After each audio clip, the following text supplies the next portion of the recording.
Welcome to the morning after 2014 CFFL Post-Draft Edition. Here we are today, of course, with our sideline reporter Emma, one of our other new sideline reporters, Judy. So they're both here. Our cameraman is working over there in the corner. Glenn, taking a rest. Yeah, you're doing good. Good work. Look at you.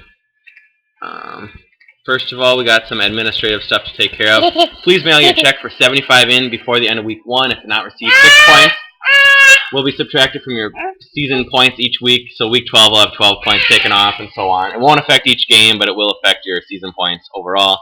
Also, no transactions until the end of week 1. And also, we're proud to announce this new partnership this year with ESPN. So when you turn on SportsCenter, you'll be seeing CFFL highlights on there. CFFL stats. Emma will be working some Monday Night Football games here and there, and so will Judy, getting the canine perspective on football stuff. So we're really excited here about that. And tonight we'll see some of it right here on the first morning after the year. So we'll get right into it here. Here we go. First of all, take a look at each division and go through the teams. The Cardinals, last year's champion, went 9-4 during the regular season, won their 8th title. Quarterbacks, Matt Ryan and Carson Palmer. Running backs, Charles, Stacy, Vereen, Mark Ingram, and Sean Green. Wide receivers, Julio, Cordell Patterson, Brandon Cooks, Justin Hunter. And the sleeper of each team, sleeper for my team would probably be Alfred Blue. We'll have to see. Arian Foster most likely get hurt at some point, so we'll have to see. He may pan out. Maybe someone else on that team. If you're wondering why I'm not talking about everybody on the team, those are the ones I expect to be the most impactful this year. Guys on the team. Strengths of the team, probably the running backs. You have Charles, who's elite talent, number 1 running back last year.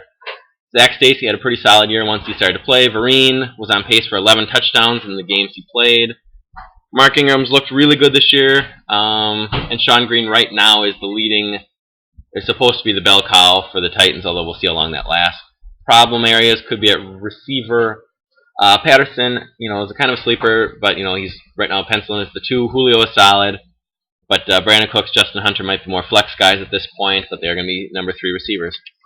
Next up is the Gargoyles. Tony Romo and Tannehill at quarterback. Running backs, Peterson, Alfred Morris, Trent Richardson, Chris Ivory. Wide receivers, Cobb, Hilton, Marcus Colston, Mike Wallace, Kyle Rudolph, and a sleeper, Travis Kelce, a little Gronk, who's looked really good, but right now the only problem is he is the second string tight end on that team. Strengths, Peterson, Alfred Morris, you're pretty solid there. You're going to get most likely double-digit touchdowns, 1,200 yards each, probably as a floor. Questions, T.Y. Hilton is a number 2. He was pretty good last year, but Wayne's back this year. They do have Nix, and he was very streaky last year. You had games where he was huge, and then games where he just disappeared.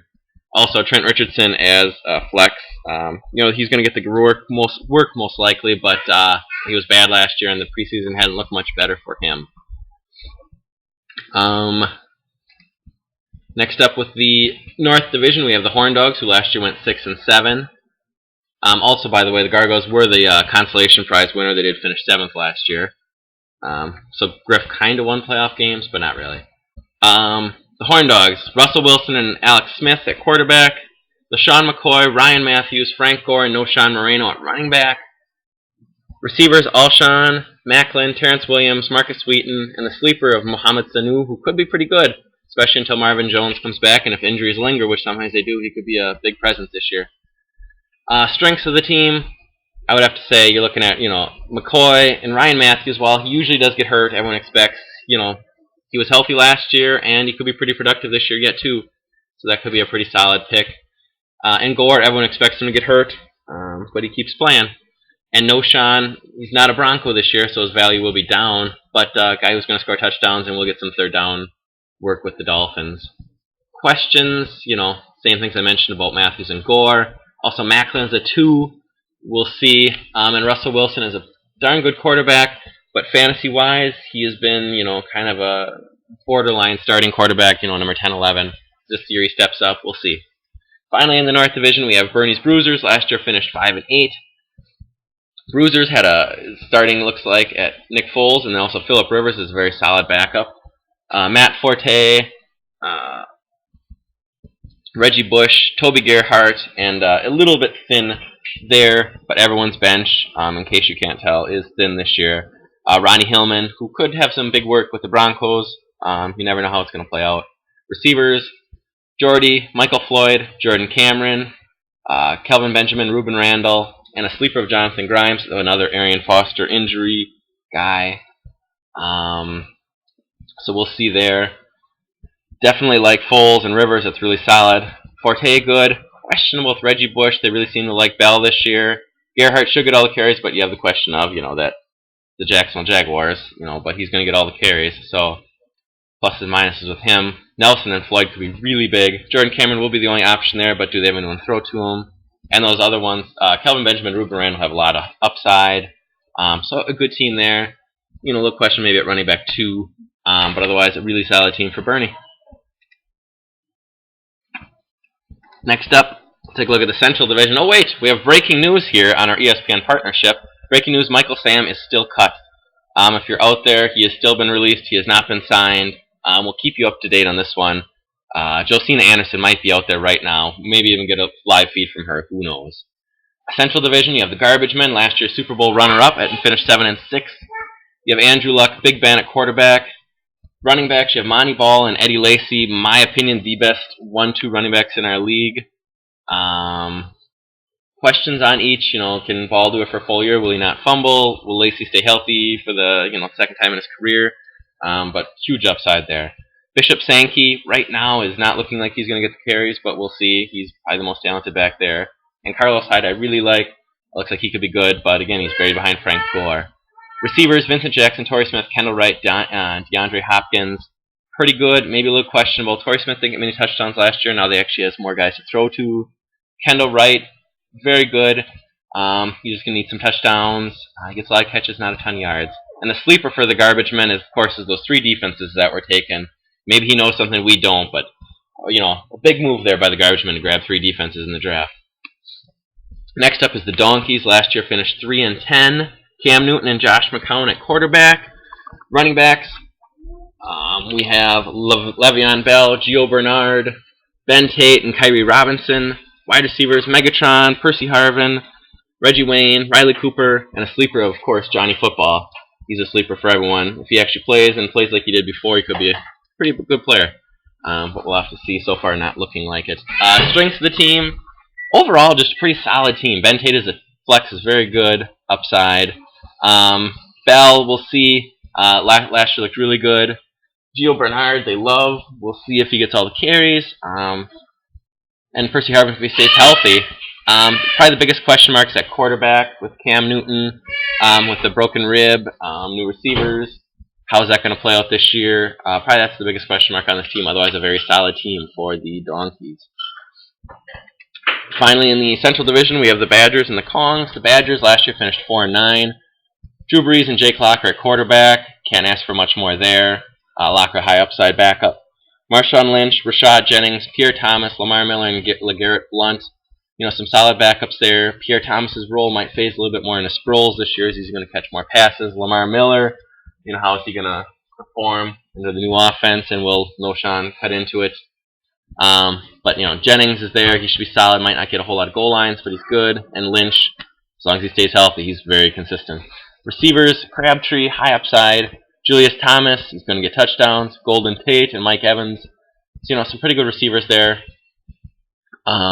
Maybe a little, not too many question marks really there. Golden Tate, how is he going to perform in Detroit? Is he going to get many targets, enough to make it worthwhile? And Rashad Jennings, will he keep being the starter, as it'll be the first time in his career he's the starter? Sleeper of Kenny Britt supposedly looked really good this year. The question is, now with Bradford hurt, how is his targets going to be? The Kongs last year finished 10-3 with the number 1 seed. Looking for their first playoff win this year, also like the Gargoyles. Quarterbacks Manning and RG3, Peyton Manning. Running backs, the muscle hamster Doug Martin, Steven Jackson, Stephen Ridley, Danny Woodhead, and Ahmad Bradshaw. So some good depth at running back. Not a lot of huge names, but Steven Jackson, if he stays healthy, Ridley, if he doesn't fumble, could be really good. Running backs, Andre Johnson, Roddy White, Deshaun Jackson, and Wes Welker. A lot of upside there, especially if Welker, keeps his head on straight or, not concussed. Could be really good. He'd probably be slotting in as the number 2 right there. Maybe even the top guy. And a sleeper of Ladarius Green. While it might be, too soon yet for him to really take over there because Antonio Gates is still on the roster, it could be a big upside there. Finally, we hit the South Division. And wait, we have more breaking news from ESPN. According to multiple reports, Michael Sam is still gay. Luckily, ESPN is telling us that they don't ever beat a story to death, so luckily they're just keeping us informed with everything. As back to our draft recap, Team LBM last year finished 9-4. Quarterbacks, Kaepernick and Dalton, solid combination. The Red Rifle maybe, going to take over. He was the top 5 guy last year. And Kaepernick can't play the Packers every week. Maurice Jones-Drew, Bernard Pierce, Ray Rice, and Jeremy Hill. You can see Chad's biggest question mark is at running back. How are those guys all going to perform? The question is definitely not at receiver. Jimmy Graham, Brandon Marshall, Gronk, and Victor Cruz. It's a very solid group of receivers and a very good flex. Sleeper, Mike Williams, a post-hype sleeper. Had a great rookie year in Tampa and off and on through there. Kind of got in trouble the last couple of years, but might be the most targeted guy in Buffalo this year. Black Dingles last year finished 3-10, looking to bounce back this year. Aaron Rodgers and Eli Manning, solid quarterbacks. Question at running back, can Foster stay healthy? And how are the Texans going to be? CJ2K, is he going to keep it up? He usually stays healthy. Can he get the touchdowns? Fred Jackson got the touchdowns last year, but he is 31, and McFadden is an injury risk. So there's some questions at running back. Receivers are pretty good. Antonio Brown is a kind of a sleeper. He puts up numbers every year, just not with a lot of hype. Fitzgerald is Fitzgerald. Vernon Davis last year was great. Will that continue? Jason Witten, Dwayne Bowe, solid guys off the bench. And a sleeper, James Starks, sorry. If anything happens to Lacey, he could be huge. He did have a lot of yards per carry last year. Finally, in the South Division, we have Team T. Reeves and Rodgers We Trust. Well, he doesn't have Rodgers. Quarterbacks, Stafford and Flacco, pretty solid as long as Stafford doesn't revert back to the end of the last year where he was awful. DeMarco Murray, C.J. Spiller, D'Angelo Williams, and Andre Williams. At running back, like DeMarco a lot. Spiller, if they feed him the ball, he should be solid. A.J. Green, Emmanuel Sanders, Julian Edelman, and Steve Smith. Pretty good receivers. A.J. Green is consistent. Double-digit touchdowns every year. Emmanuel Sanders has a lot of upside now that he's in Denver. Edelman, very great if he was PPR. Should be okay here. On a sleeper of Eric Ebron, who's a Jimmy Graham type tight end, could have some good numbers this year. Finally, we have the Bone Storm, 9-4 last year. Cutler and Brady, 2 very good quarterbacks, probably the best quarterback duo in our league. Question is, he might have to play matchups this year, which will make it really frustrating for him. Running backs of Andre Ellington and Joey Bell, and no, I did not forget your other running backs. You just don't have any ones that really are worth mentioning there, Tony, so you better hope they stay healthy. They have a lot of upside, but very unproven, so there's your biggest question mark, in my opinion. Receivers, and Chad, you have very good receivers, but these are a little better, in my opinion. Demarius, arguably the best receiver in fantasy this year coming up, and if it's not him or Megatron, it could be Dez. Keenan Allen, going to get all the targets in San Diego, or a large majority of them. Pierre Garçon, going to lose some targets, and he won't be as good as last year, but as a flex, it's phenomenal. Greg Olsen, Eric Decker, not bad. And a sleeper of Zach Ertz, who they keep hyping up a lot. The only question is, he's a backup tight end, but hey, as a sleeper, can't ask for everything. And that's a lot of upside in those receivers. Finally, we got the predictions for the year. Prediction, of course, North Division, I'm going to predict myself. I really like my team. Realistically, with all these predictions, everyone is very good this year. I think everyone's pretty solid. Everyone has their strengths. Everyone has their weaknesses. It's hard to say who's going to win. So it's really splitting hairs for a lot of it. So back to the predictions here. I do like myself in that division. The Central Division, I like the Donkeys. I like what they did. I think they have a lot of upside and a lot of solid players. South Division, in the Bone Storm, I think I do like what he did, even though he didn't prepare much. I think it's a pretty solid team. My prediction for the Super Bowl, predicting myself to win the 9th title, but I'm predicting the Cardinals to take on the Donkeys, like what the Donkeys did. And in case you haven't seen, I really should probably interrupt this.